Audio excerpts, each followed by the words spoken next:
देखो यार, अगर तुम लोग AEW के हार्डकोर फैन हो, वीडियो तुम्हारी होने वाली है। गाइस, AEW के अगले 2 बड़े pay per view AEW all in और ऑल आउट के स्टोरी लाइन और मैचेस को लेकर केनी ओमेगा ने बहुत बड़ा खुलासा कर दिया है। लास्ट वीक AEW के शानदार रैम्पेज के बाद रैम्पेज के व्यूअरशिप सामने आ चुके गए। ट्रेंच के AEW कंपनी से रिलीज होने के बाद अब पार्कर प्रोडक्ट्स ने AEW में उनके फ्यूचर को कंफर्म कर दिया है।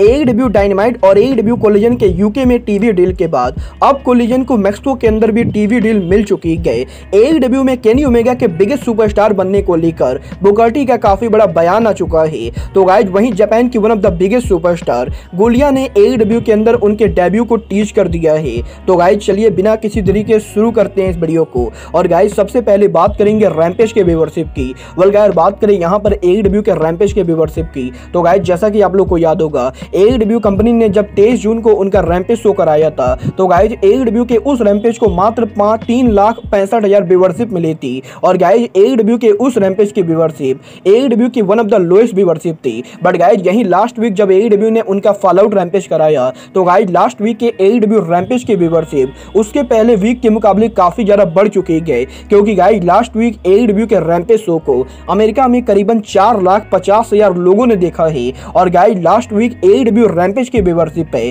4,50,000, जो कि AEW रैम्पेज के लिए काफी बढ़िया है। वेल गाइज, देखना बहुत ही दिलचस्प होगा कि AEW के लास्ट वीक रैम्पेज के व्यूअरशिप के बढ़ जाने के बाद इस हफ्ते रैम्पेज को कितनी व्यूअरशिप मिलती है। बट गाइज, जहां तक बात रही AEW के टीवी शोज की, तो गाइज जैसा कि हम सभी को मालूम है, AEW के डायनामाइट और AEW रैम्पेज के बाद अब AEW के न्यू टीवी शो कोलिजन के आने की वजह से AEW को कई सारे कंट्री में कोलिजन के लिए भी टीवी डील लेनी पड़ रही है। और गाइज, यही कनाडा और यूके में कोलिजन के टीवी डील के बाद अब AEW कंपनी ने मैक्सिको के अंदर AEW के शो के लिए स्ट्रीमिंग डील ले ली गई, जहां पर मैक्सिको के one of the leading streaming service Vix के ऊपर AEW के साथ एग्रीमेंट हो चुकी है। और गाइज, यहां पर AEW ने ये ऑफिशियली अनाउंस कर दिया है कि अब से मैक्सिको के अंदर AEW के सारे TV show AEW company Vix streaming service के ऊपर ब्रॉडकास्ट करेगी। और गाइज, अब से विक्स स्ट्रीमिंग सर्विस के ऊपर AEW उनके डायनामाइट और कोलिजन को लाइव ले जाने वाली है। वेल गाइज, देखना बहुत ही दिलचस्प होगा कि AEW के मैक्सिको में इस बड़ी स्ट्रीमिंग डील के बाद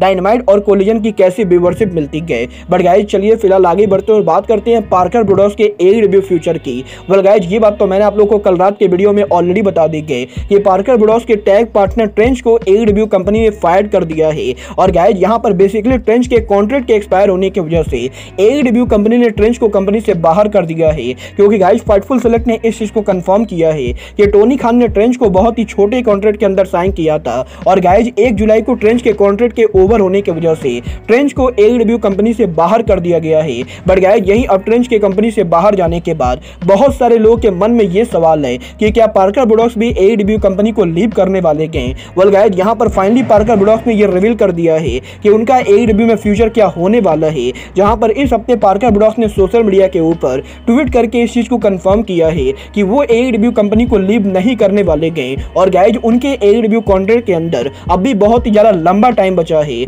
और गाइज, बहुत ही जल्द AEW के टेलीविजन के ऊपर पार्कर प्रोडक्ट्स उनका रिटर्न करेंगे। वेल गाइज, अब ये तो आने वाला टाइम बताएगा कि पार्कर प्रोडक्ट्स AEW में वापस कब और कैसे आएंगे। आगे बढ़ते और बात करते हैं जापान की one of the biggest superstar गुलिया की। वेल गाइज, अगर आप लोग स्टारडम रेसलिंग और जोशी प्रमोशन को फॉलो करते हो, तो गाइज आप लोगों को मालूम होगा कि जूलिया इस समय जापान के अंदर वन ऑफ द बिगेस्ट और बेस्ट इन रिंग परफॉर्मर है। और गाइज, यही इस हफ्ते जूलिया के लेटेस्ट इंटरव्यू के अंदर जूलिया ने AEW के डेब्यू को टीज कर दिया है। जहां पर इस हफ्ते टोक्यो स्पोर्ट के साथ लेटेस्ट इंटरव्यू के अंदर जूलिया ने AEW और NJPW के फॉरबिडन डोर पेपर-व्यू को लेकर बात की गई। और गाइस, यहां पर जूलिया का ये कहना है कि स्टारडम रेसलिंग के सेम डो पर पेपर-व्यू होने की वजह से जूलिया को फॉरबिडन डोर पर कम्पीट करने का मौका नहीं मिला। बट गाइस, यहां पर डेफिनेटली जूलिया AEW में जाके AEW के वुमेन चैंपियन टोनी स्टॉर्म को फेस करना चाहती गई। और गाइस, अगर यहां पर AEW कंपनी इस चीज के लिए ओपन है, तो गाइस जूलिया कभी भी AEW में आके AEW के वुमेन चैंपियन टोनी स्टॉर्म को बीट कर सकती गई। क्योंकि गाइस, यहां पर जूलिया ये बिलीव करती गई कि टोनी स्टॉर्म जूलिया के सामने बिल्कुल भी नहीं टिकेंगी। और गाइज, वो कभी भी किसी टाइम के ऊपर AEW के अंदर टोनी स्टॉर्म को बीट कर सकती गए। वेल गाइज, देखना बहुत ही दिलचस्प होगा कि जूलिया के ऐसे वार्निंग के बाद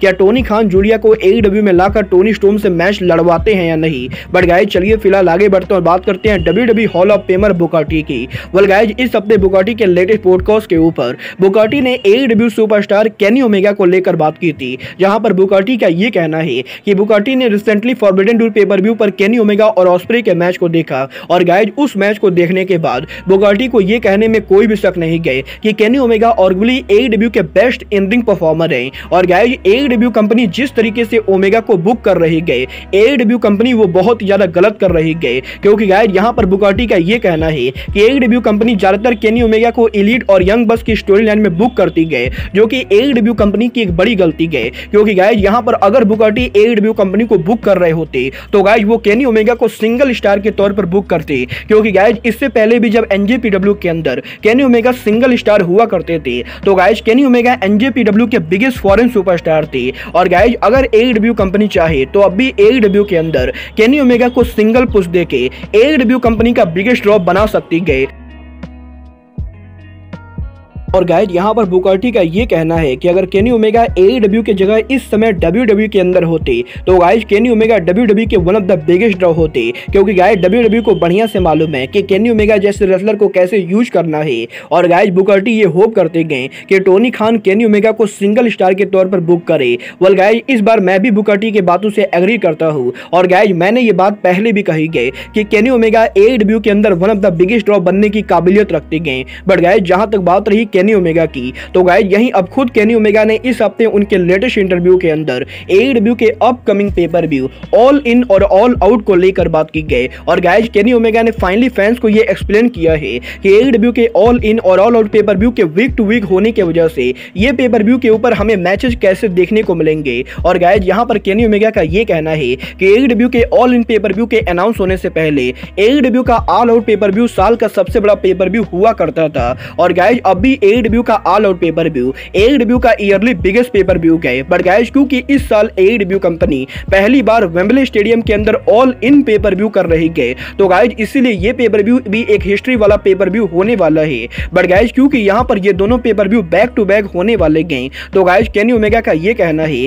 कि AEW कंपनी के पास बहुत ही ज्यादा ओवरलोडेड रोस्टर है। और गाइज जब भी AEW कोई पेपर व्यू बुक करती गए तो गाइज AEW के पेपर व्यू के ऊपर AEW के हर रेसलर को मैच लड़ने का मौका नहीं मिलता है। और गाइज यहां पर पेपर व्यू के ऊपर क्योंकि AEW कंपनी ज्यादा से ज्यादा 10 ही मैचेस बुक कर सकती गए, तो गाइज इसीलिए AEW के अंदर कुछ ऐसे रेसलर होते हैं जो हर पेपर व्यू पर काम करते गए और उनकी वजह से बाकी रेसलर्स को मौका नहीं मिलता है। बट गाइज इस बार क्योंकि ऑल इन और all out pay per view back to back होने वाले गए, तो गाइज केनी ओमेगा ये होप करते गए कि AEW के आने वाले 3 महीनों के अंदर AEW कंपनी काफी सारी स्टोरी लाइन को रन करेगी, जिनमें से कुछ स्टोरी लाइन के matches AEW company all out पर बुक करेगी, तो गाइज कुछ स्टोरी लाइन के मैचेज AEW ऑल इन पर बुक करेगी। और गाइज यहां पर केनी ओमेगा ने इस चीज को हिंट कर दिया है कि पॉसिबली AEW के ऑल इन शो के ऊपर काफी सारे जो बड़े रेसलर रेसल करेंगे वो रेसलर पॉसिबली ऑल आउट के ऊपर रेसल नहीं करेंगे। और गाइज यहां पर ओमेगा का ये कहना है कि केनी ओमेगा यहां पर ब्रांड स्प्लिट को लेकर बिल्कुल भी बातें नहीं करेंगे।